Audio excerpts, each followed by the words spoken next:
नमस्कार मेरे प्यारे किसान भाइयों, मैं राहुल स्वागत करता हूं आपका कृषि समाधान पर। किसान भाइयों, समय की बहुत व्यस्तता के कारण हम लोग वीडियो शूट नहीं कर पाए और आज हम आपके लिए एक ऐसा वीडियो लाने वाले हैं जो मात्र 60 दिन में आपको अच्छा तगड़ा मुनाफा देने वाली फसल। आज हम बात करने वाले हैं पूरी A to Z जानकारी तरबूज के बारे में। जी किसान भाइयों, वाटरमेलन जिसको महाराष्ट्र में कलिंगड़ के नाम से भी जाना जाता है और किन्हीं महाराष्ट्र के एरिया में ही इनको हनुमाना भी कहा जाता है। ये ऐसी फसल है जो मात्र 60 दिन में हमको अच्छा तगड़ा मुनाफा देके जाती है। आज हम A to Z बात करने वाले हैं तरबूज की। हम बात करते हैं कि इसकी शुरुआत कैसे करें। तरबूज की खेती की शुरुआत के लिए आपको सर्वप्रथम हमारी ज़मीन को गहरी जुताई करना होती है। गहरी जुताई करने के बाद में हम लोग रोटावेटर से ज़मीन को अच्छी भुरभुरी बना लें। ज़मीन को भुरभुरी बनाने के पश्चात हम लोगों को 6 फीट की डिस्टेंस पे या 4 फीट की डिस्टेंस पे बेड बनाना होता है, जो लगभग ज़मीन से 1 फीट की ऊंचाई होना चाहिए।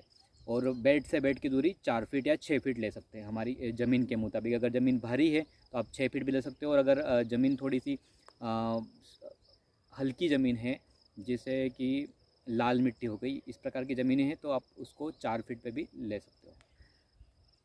बेड प्रिपरेशन में किसान भाइयों, हमको तरबूज की बहुत अच्छी वैज्ञानिक खेती के लिए बेड प्रिपरेशन में DAP, single super phosphate, potash और माइक्रोन्यूट्रिएंट्स चारों को मिक्स करके बेड के ऊपर हमको बिछाना होता है।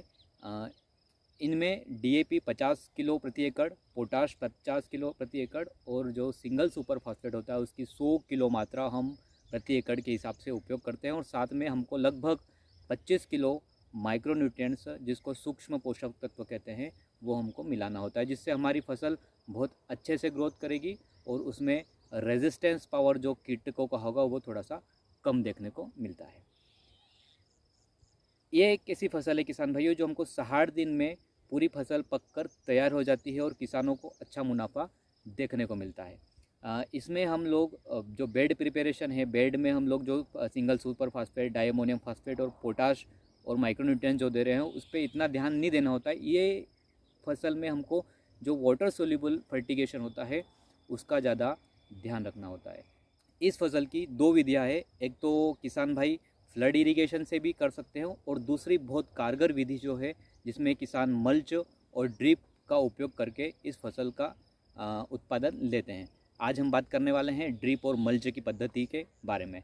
जी किसान भाइयों, लगभग प्रति एकड़ 4 से 4,500 पौधे हमको मल्च के ऊपर या ड्रिप के ऊपर चाहिए होते हैं। पौधे से पौधे की दूरी लगभग 1.25 फीट या 1.5 फीट होती है और बेड से बेड की दूरी 4 फीट की हम बात कर रहे हैं।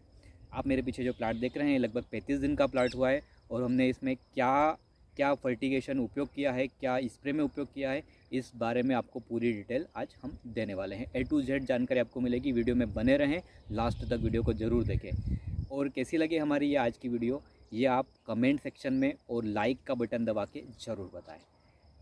ये जब फसल की हम ट्रांसप्लांटिंग करते हैं, ये इसमें हमने जैसे बताया कि 4,500 पौधे प्रति एकड़ के हिसाब से हमको इसमें लेना है और प्रति एकड़ आपको लगभग 25 से 30 हज़ार रुपये का खर्च मल्च और पौधे का मिल जाएगा आराम से। आप होना है और लगभग 10 से 15 हज़ार रुपये का आपका खर्च मतलब वाटर सोल्यूबल खाद पर और आपके स्प्रे पर होना है। लगभग आप ये मान के चलो कि 40 से 45 हज़ार रुपया आपका पर एकड़ खर्च होना है। जब हम लोग इसकी ट्रांसप्लांटिंग करते हैं, ट्रांसप्लांटिंग करने के बाद में हम लोग ने यहाँ पर हमारे प्लाट में क्या किया है ये आपको बताते हैं। ट्रांसप्लांटिंग करने के बाद में हमने इसको 4 से 5 दिन तक ना कोई वाटर सोल्यूबल खाद ड्रिप से दिया है, ना कोई ड्रिंचिंग करी है। लगभग 5 दिन तक आपको कुछ नहीं करना है, क्योंकि हमारा पौधा जब नर्सरी में तैयार होता है, प्रो ट्रे में तैयार होता है, कोकोपीट में तैयार होता है और डायरेक्ट आके खुले आसमान में होता है, इसको स्ट्रेस में पौधा रहता है। पूरा आप पौधे को न्यूट्रल होने दें। 5 दिनों के बाद में आप इसमें जो हमने किया है वो मैं आपको बता रहा हूँ। प्रैक्टिकली कोई देखी बात सुनी बात नहीं है, प्रैक्टिकली बता रहा हूँ कि जो हमारा पौधा है ये 19-19-19 जिसमें नाइट्रोजन, फास्फोरस और पोटाश होता है। इसकी मात्रा आपको 4 ग्राम प्रति लीटर के हिसाब से लेना है। और इसके साथ में आप लोग ह्यूमिक एसिड जो होता है, ह्यूमिक दो तरह का होता है, एक लिक्विड होता है और एक अपना होता है पाउडरी फॉर्म में जो होता है। आप उसकी मात्रा 1 ग्राम प्रति लीटर के हिसाब से पानी में लीजिए और 200 ग्राम के ड्रम में लगभग 800 ग्राम 19-19-19 लीजिए और 200 ग्राम लगभग ह्यूमिक एसिड लीजिए और उसको आपको प्रति पौधा 30-40 मिलीलीटर के हिसाब से आपको प्रति पौधा देना है। और ध्यान रखना है कि पौधे की जो स्टेम होती है, जहाँ हमारा पौधा ग्रोथ कर रहा है, वो स्टेम से थोड़ा सा दूर हमको उसकी ड्रेंच करना होती है। हमने मान लो 6वें दिन पहली ड्रिंचिंग करी, 6वें दिन के बाद में हमको लगभग 2 दिन कुछ नहीं लेना है। 9वें दिन मतलब लगभग 2 दिन बाद 2 दिन छोड़ के 6वें दिन हमने पहले ड्रिंचिंग करी, उसके जस्ट 2 दिन छोड़ के तीसरे दिन हमको लेना है एक फंगीसाइड का ड्रेंच, जिसको हम लोग कार्बेंडेजिम बोलते हैं। कार्बेंडेजिम 50% WP के फॉर्म में आता है, जिसको हम बाविस्टिन के नाम से जानते हैं। बाविस्टिन पाउडर आपको 2 ग्राम प्रति लीटर के हिसाब से सिंगल ड्रम में, आप 200 लीटर का जो ड्रम होता है उसमें 400 ग्राम पाउडर मिला के उसको 40-50 मिली प्रति ml के हिसाब से आपको एक पौधे को देना है। इसके बाद में वापस से 2 दिन छोड़ने के बाद में तीसरी दिन हमको वापस ड्रिंच लेना है, जब हमको पौधा हमारा मतलब ग्रोथ की स्टेज पे आ जाता है। क्योंकि 5 दिन तो हमने कुछ किया नहीं, उसके बाद में ड्रिंच लिया, फिर अगला ड्रिंच लिया, लगभग हमारा फसल हो जाती है 11 दिन की। 11वें दिन जब हमारी फसल फुटान पे आती है, उस समय हमको जो फास्फोरस की ग्रेड होती है 12-61, जिसमें नाइट्रोजन होता है 12% और फास्फोरस होता है 61%, उसको हमको 4 ग्राम प्रति लीटर के हिसाब से, और उसके साथ में आपको फिर ह्यूमिक लेना है 1 ग्राम प्रति लीटर के हिसाब से। एक ड्रम में आपको 800 ग्राम लेना है 12-61 और 200 ग्राम लेना है ह्यूमिक। फिर आपको 30-40 ml प्रति पौधे के हिसाब से आपको उसका ड्रेंच करना है। फिर आपको तीसरी ड्रिंचिंग करना होती है। बैक्टीरियल विल्ट आता है, बैक्टीरियल विल्ट के लिए आप जो स्ट्रेप्टोसाइक्लिन पाउडर आता है, जो 6-6 ग्राम की छोटी छोटी 12 ग्राम प्रति 100 लीटर पानी के हिसाब से आपको स्ट्रेप्टोसाइक्लिन लेना है। उसके साथ में आप चाहो तो, नहीं मालूम है, कैप्टन नाम की जो दवा आती है उसको आपको 2 ग्राम के हिसाब से लेना है, उसकी ड्रेंच करना है। तब तक हम लोग चौथी ड्रिंचिंग पूरी करते हैं। पहला हमने लिया 19-19 प्लस ह्यूमिक, दूसरा हमने लिया बाविस्टिन पाउडर, तीसरा हमने लिया वापस से 12-61 प्लस ह्यूमिक और चौथा हमने लिया स्ट्रेप्टोसाइक्लिन का। पांचवा, अगर आपके पौधे को आवश्यकता पड़ती है, ऐसा लगता है कि हमारा पौधा थोड़ा कमज़ोर चल रहा है, तो आप लोग माइक्रोन्यूट्रिएंट का ड्रिंच ले सकते हैं। अब इसके बाद में हम बात करते हैं बहुत महत्वपूर्ण टॉपिक की, जिसको हम मानते हैं कि तरबूज की फसल में एक मेन वो होता है हमारा फर्टिगेशन शेड्यूल, कि हम ड्रेंच हो गई हमारी 4 या 5, उसके बाद में हम लोग फर्टिगेशन कैसे करें। जब तक आप ड्रेंच करोगे तब तक आपको ड्रिप के माध्यम से कोई फर्टिगेशन करने की आवश्यकता नहीं है, क्योंकि आपके पर पौधे को 2 या 4 दिन बाद न्यूट्रिशन उसके स्टेम के पास ही मिल रहा है, उसको भोजन उसके पास नहीं मिल रहा है। लगभग 20 से 21वें दिनों के बाद में आपको फर्टिगेशन चालू करना है। और फर्टिगेशन में आपको शुरू में 19-19-19 जो आता है वो 4 किलो प्रति एकड़ के हिसाब से ड्रिप के माध्यम से चलाना है। उसके बाद आप 4 दिन की गैपिंग दे सकते हो। वापस से 5वें दिन आपको 12-61 जो फर्टिगेशन होता है, इफ़को भी बनाता है और हर अलग अलग कंपनी ये ग्रेड बनाती है। 12-61 नाम की जो ग्रेड है, जिसमें फास्फोरस होता है 61%, वो आपको 4 किलो प्रति एकड़ के हिसाब से ड्रिप में चलाना है। ये फसल मात्र 60 दिन की फसल है। ये फसल में आप मेहनत भी कम है, खर्चा भी लगभग कम है और मात्र चुनिंदा दिनों में आपको बहुत तगड़ा मुनाफा दे के जाने वाली फसल है। आपके 2 फर्टिगेशन हो गए। तीसरा आपको लेना है, वापस से 4 दिन छोड़ देना है और 5वें दिन आपको लेना है 052-34 की जो ग्रेड आती है, जिसमें नाइट्रोजन 0% होता है और फास्फोरस 52% होता है। वो आप ग्रेड 4 किलो प्रति एकड़ के हिसाब से लीजिए। होता क्या है, जब हमारी फसल, अब अपन तीसरा जो खाद दे रहे हैं 052-34 का और 12-61 का, तब तक हमारी फसल लगभग 30 दिनों के आसपास की हो जाती है। और इस अवस्था में हमारी फसल में छोटे छोटे बिल्कुल दाने के आकार के कलिंगड़ या तरबूज देखने को मिल जाते हैं। इस समय हमारी जो स्टेम है वहाँ से फुटाव चालू हो जाता है, पूरी पौधा गोल अलग अलग शाखाएं फैलने लगती है। इस समय हमारी फसल को फास्फोरस की बहुत ज़्यादा मात्रा में आवश्यकता होती है, इसलिए हमने लगातार 12-61 के बाद में 052-34 का उपयोग करना है। इसके बाद में हम चौथे नंबर पर जो खाद का उपयोग करते हैं वो करते हैं 30 से 35 दिन की अवस्था जब हमारी फसल की होती है, हमको कैल्शियम नाइट्रेट देना होता है। जी किसान भाइयों, कैल्शियम विथ बोरान, क्योंकि जब हमारी फसल में सेल डिवीज़न होता है, जब उसकी शाखा में से छोटा सा एक दाने के आकार का तरबूज निकल के आता है, उस समय सेल डिवीज़न जब होता है, कोशिका विभाजन जिसको हम लोग बोलते हैं, 10वीं कक्षा में अच्छी तरीके से उसका पूरा विवरण दिया हुआ है।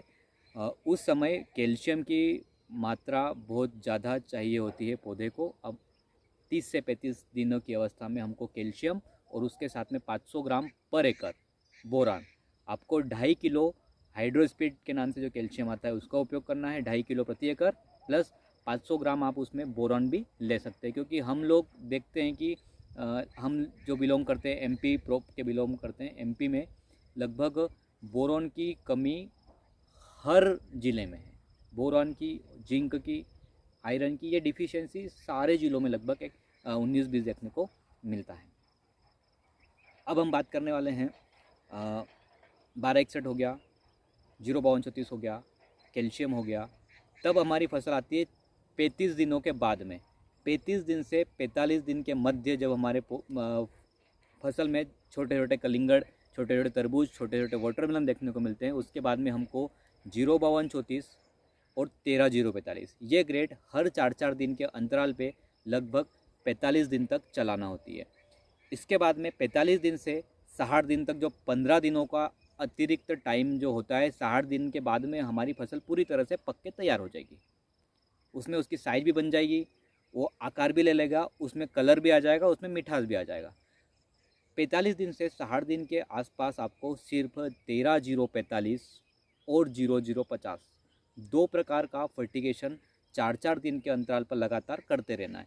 लगातार क्या है कि 45 दिन से 60 दिन के मध्य 15 दिनों का जो टाइम मिल रहा है, आप 4-4 दिन के अंतराल भी करोगे, 3 बार उसका नंबर आ रहा है। एक बार आप 05234 लो, एक बार आप 13-045 लो और एक बार आप 0-050 लो, और बीच में 2-4 दिन अगर आपको आगे पीछे होता है तो आप 0-050 एक बार फिर ले सकते हैं। ये पूरा 60 दिन का शेड्यूल हो गया। अब हम तीसरे नंबर की जो महत्वपूर्ण बात होती है, पहले नंबर पर हमने बात करी थी बेसल डोज की, सेकेंड नंबर पर हमने जो बात करी वो करी फर्टिगेशन की। तीसरे नंबर की जो महत्वपूर्ण बात है वो हम बात करते हैं स्प्रे शेड्यूल। हम फर्टिगेशन भी अच्छा कर लेंगे, हम बेड प्रिपरेशन भी अच्छा कर लेंगे, हम जुताई करके ज़मीन को भी भुरभुरी बना लेंगे। तीसरी महत्वपूर्ण बात होती है कि जो कीट पतंग है, इनसे हम हमारी फसल को कैसे बचाएं, कैसे हमारी फसल इस प्रकार से हरी भरी हो।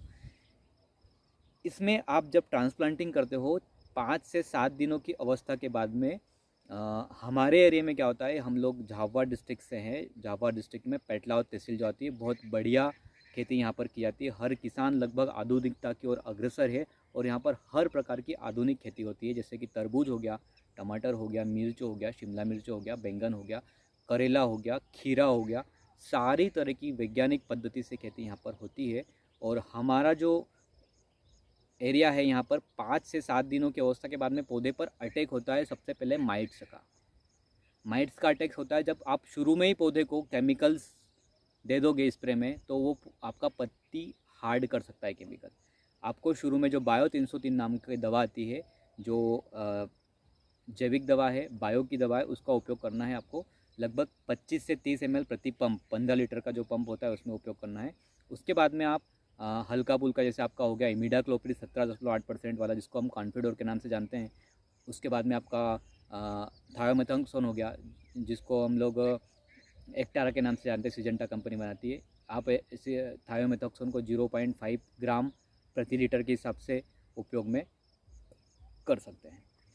तीसरा जो हमारा इंसेक्टिसाइड होता है वो होता है बोर्नियो। लगभग फसल अपनी 15 से 20 दिन की होती है, उस समय फिर से आपका एक अटैक आता है मकड़ी का, जिसको आप अब हमारी फसल लगभग ताँत की अवस्था पे होती है, उसमें शाखाएं विकसित होने लग जाती है। इस अवस्था में आपको बोर्नियो नाम की जो दवा आती है वो 1 ml प्रति लीटर के हिसाब से उपयोग करोगे, तो उससे आपका जो आपकी जो फसल है वो एकदम स्वस्थ होगी, हरी भरी होगी, उसमें माइट्स का अटैक नहीं होगा। इसके बाद में हम लोग ये ध्यान रखना है कि हर 15 दिवस के भीतर जो हमारा नीम ऑयल होता है, बहुत अच्छा होता है, उसका उपयोग हमको करना ही करना है। हर 15 दिन के अंतराल पर एक स्प्रे नीम ऑयल का हम लेते हैं हमारी फसल में, जो आप देख रहे हैं हमारे पीछे। नीम ऑयल का आप लगभग 3 ml प्रति लीटर के हिसाब से उपयोग कर सकते हैं। 45 से 50 ml प्रति पंप आप उपयोग करना है। इसके बाद में लगभग हमारी फसल 30 से 35 दिन की अवस्था होती है। उस समय इल्ली, जी हाँ किसान भाइयों, इल्ली जो हमारा कलिंगड़ स्टार्ट होने लगता है, बोर के आकार का होने लगता है, उस समय इल्ली का अटैक होता है। जो इल्ली हमारे पत्ते को भी डैमेज करती है, साथ ही फल को भी डैमेज करती है। आपको कोराजन नाम की दवा 60 ml प्रति एकड़ के हिसाब से स्प्रे में लेना है। उसके बाद में एक और बहुत महत्वपूर्ण बात है, बहुत गंभीर समस्या है कलिंगड़ तरबूज के लिए, वो है लीफ माइनर की। लीफ माइनर का अटैक भी तरबूज में बहुत ज़्यादा मात्रा में होता है। जब हमारी फसल लगभग 30 से 40 दिन की अवस्था की होती है, उस समय हमारी फसल पर लीफ माइनर का अटैक भी होता है, जिससे हमारे पत्ते पूरे ब्लैक ब्लैक हो जाते हैं और सूख के गिरने लगते हैं। उस समय हमको एक दवा आती है क्रिस्टल कंपनी का अबासिन, उसके साथ में आप नीम ऑयल का उपयोग करके अपनी फसल को सुरक्षित रख सकते हो। ये पूरा शेड्यूल जो आपको बताया है बहुत सार्थक शेड्यूल है, बहुत कम बजट का शेड्यूल है और सारी चीज़ें आपको स्प्रे के जस्ट 72 घंटे में रिजल्ट देने वाली है। इस बीच में आपको एक बार माइक्रोन्यूट्रिएंट का स्प्रे भी लेना है और फर्टिगेशन में भी आपको हर 15 दिन में एक बार 100 ग्राम प्रति बीघा के हिसाब से या 250 ग्राम प्रति एकड़ के हिसाब से माइक्रोन्यूट्रिएंट का उपयोग भी ड्रिप से करना है। और 15 दिन में एक बार आपको स्प्रे भी माइक्रोन्यूट्रिएंट का, सूक्ष्म पोषक तत्व का करना होता है। ये पूरा शेड्यूल आपको A to Z डेटा तरबूज के बारे में हमने आपको बताया है। ये तरबूज अगर आप इस विधि से करते हो तो गारंटेड 100% आप सफल किसान की तौर पर किसानी करोगे। और आप यदि उत्पादन की बात करो तो आप प्रति एकड़ लगभग आप 45 से 50 टन का उत्पादन ले सकते हैं।